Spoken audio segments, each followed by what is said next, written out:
एक गांव में किसान रहता था जिसका नाम मोहन था, जो हमेशा मस्त रहता था। उसके चेहरे पर कभी किसी बात की उदासी नहीं होती और न वह कभी चिंतित दिखता। एक बार गांव में भयंकर तूफान आया। गांव के लोगों की सारी फसलें खराब हो गईं। गांव के सभी लोग बहुत चिंतित हो गए। सब अपनी फसलों को देखकर मायूस हो रहे थे। तब तक सबने देखा कि वो किसान अब भी बहुत खुश था। उसे कोई चिंता नहीं थी। गांव लोगों ने मोहन से पूछा, क्या बात है मोहन, तेरी सारी फसलें खराब हो गई, तुझे अभी भी चिंता नहीं है, तू इतना खुश कैसे है? उसने कहा, इसमें उदास होने वाली क्या बात है? उसने कहा, चिंता छोड़ दो भाई, हमेशा मस्त रहना सीखो, हंसते रहना सीखो। गांव वाले बोले, इसमें भला मस्त रहने जैसा क्या है? कैसे हम मस्त रह सकते हैं? हमारे तो नुकसान हो गया, फसलें खराब हो गई, अब हम क्या खाएंगे, अपना जीविका कैसे चलाएंगे, और इसमें भला हम कैसे मस्त रहे? अब तू ही बता, क्या तुझे कभी किसी बात की चिंता नहीं होती? तू हमेशा खुश कैसे रह लेता है? उसने कहा, अरे भाई चिंता छोड़ो, मस्त रहना सीखो। उसने कहा, ठीक है, लेकिन मस्त रहने के पीछे वजह भी तो होनी चाहिए, हमें तो चिंताएं हो जाती है। उसने कहा, हर चीज की चिंता, जिम्मेदारियों को चिंता। हम बच्चे थोड़े हैं कि हमेशा खुश रहें। 15 साल के बाद उनको भी चिंताएं घेर लेती है। अब तो चिंता ही चिंता है। मेरे बच्चों को पढ़ाई की चिंता है, उनके करियर की चिंता है, उनके फ्यूचर की चिंता है। मुझे उन बच्चों की खाना पीना और बाकी सारी घरेलू चीजों की चिंता है। तो भला इंसान को कैसे खुश रहे? उसने कहा, खुश रहना एक कला है और मस्त रहना अपने आप में यह सोच है। गांव वालों ने बोला, तो क्या तुम हमें यह कला सिखा सकते हो कि हम भी हमेशा खुश और मस्त कैसे रह सकते हैं? उसने कहा, हाँ, मैं तुम्हें एक मजेदार कहानी सुनाता हूँ, ध्यान से सुनो। बचपन की बात है। मैं अपने पिता के साथ एक बार जंगल के रास्ते से शहर जा रहा था, क्योंकि हमें फसलों को बेचनी थी।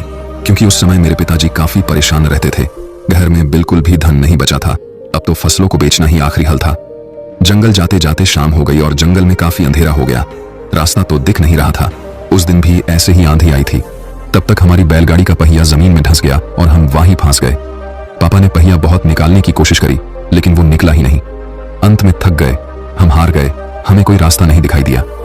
अब हम भूख प्यास से परेशान होने लगे और हमें डर लगने लगा। मैंने पापा से कहा, पापा मुझे बहुत डर लग रहा है। पापा ने कहा, चिंता की कोई बात नहीं, मैं तेरे साथ हूं, तू क्यों चिंता कर रहा है? लेकिन उनके कहने से मुझे कोई असर नहीं हुआ और मैं डरने लगा, क्योंकि जंगल की बहुत आवाज आ रही थी और वो जंगल बहुत ही वीरान था। पापा ने कहा, डरते नहीं है? काफी प्रयास करने बाद हमने फैसला किया कि आज रात हम यहीं बिताएंगे। सुबह जैसी होती है फिर हम बैलगाड़ी को निकालने की कोशिश करेंगे, फिर देखते हैं क्या कैसे करना है। लेकिन बात सुबह की नहीं थी।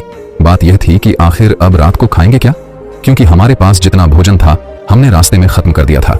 हम दोनों बैठकर कुछ सोच ही रहे थे, तभी एक कुटिया दिखाई दी जिसमें से प्रकाश की रोशनी आ रही थी।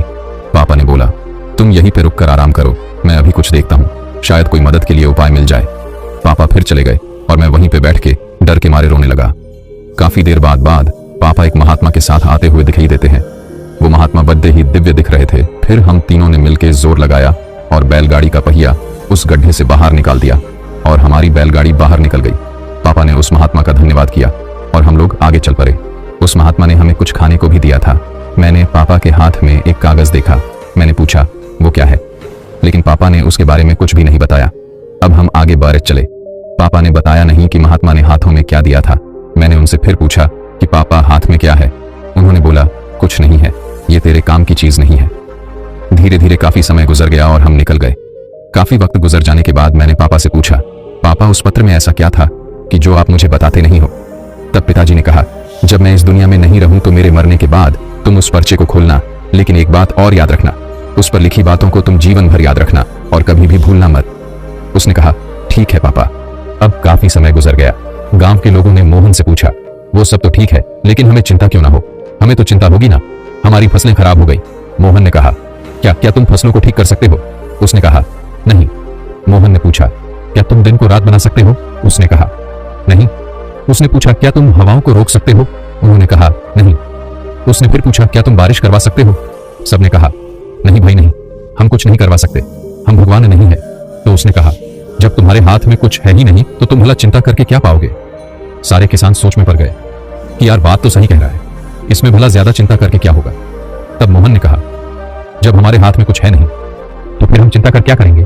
इसीलिए मस्त रहना सीखो और मस्त रहने की आदत डालो, तभी तुम्हारे जीवन में खुशियां आएंगी।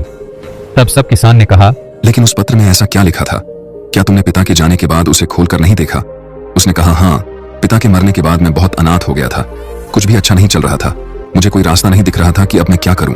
क्योंकि उस टाइम मेरे पास कोई रोजगार नहीं था और मुझे ये खेती काम इतने अच्छे से आता नहीं था। तभी मेरे दिमाग में आया कि उस पत्र को मैं खोलकर देखूं कि इसमें ऐसा क्या लिखा है। फिर मैंने जब उस पत्र खोला तो मेरी आंखें खुली की खुली रह गईं। सबने पूछा, ऐसा क्या था उस पर्चे में, हमें भी बताओ।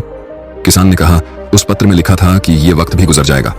मुझे इसका मतलब समझ में नहीं आया और उसका मतलब जानने के लिए मैं उस महात्मा के पास गया तो महात्मा ने बताया, ये समय भी गुजर जाएगा। मैंने कहा, ये तो ठीक है, आप तो वही बता रहे हैं जो इस पर्चे पर लिखा है, लेकिन इसका मतलब क्या है। महात्मा ने फिर कहा, ये समय गुजर जाएगा। अब मुझे गुस्सा आया। मैंने फिर से पूछा है, ये क्या मजाक है, मैं इसका मतलब पूछ रहा हूं और आप इस पर लिखी बातों को बार बार मुझे सुना रहे हैं।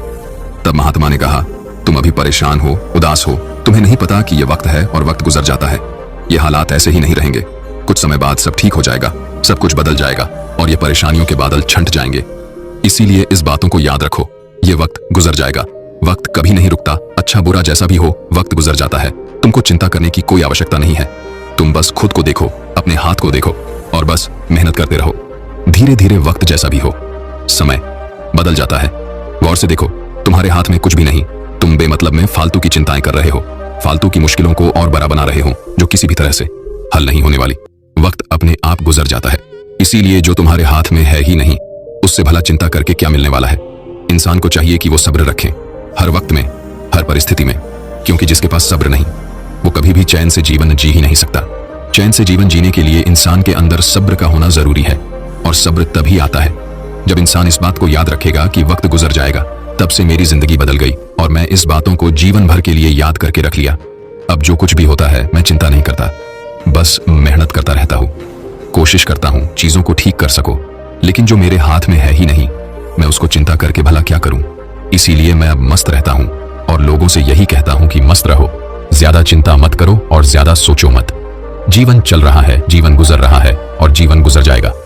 बाकी अगर ये कहानी आपको अच्छी लगी हो तो इस वीडियो को लाइक करें और ऐसी और कहानी सुनने के लिए YouTube चैनल को सब्सक्राइब करें। तब तक मिलते हैं हम आपसे ऐसी ही एक और प्रेरणादायक कहानी के साथ अगले दिन।